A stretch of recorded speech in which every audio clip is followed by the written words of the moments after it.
লিখিত পৰীক্ষাৰ result grade 3 আৰু গ্ৰেড 4 আমি 7 মাৰ্চ তাৰিখে ঘোষণা কৰিম। এটা পোষ্টৰ বিপৰীতে দুজনকৈ ল'ৰা ছোৱালীয়ে এই লিখিত পৰীক্ষাত উত্তীৰ্ণ হ'ব।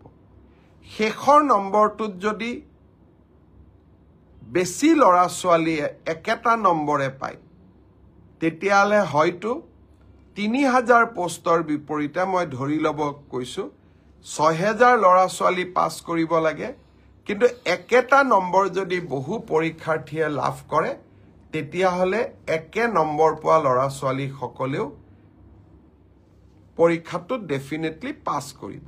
অৰ্থাৎ আমি যদি ধৰি লওঁ 50 is a cut off mark, কিন্তু 50 যদি 50জন ল'ৰাই নম্বৰ পাইছে তেতিয়াহ'লে 50জন ল'ৰায়ে লিখিত পৰীক্ষাত পাছ কৰিব।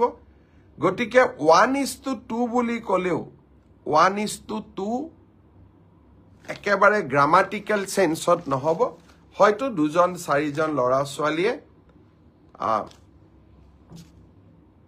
বেছিকৈও পাছ কৰিব। এডিআৰিৰ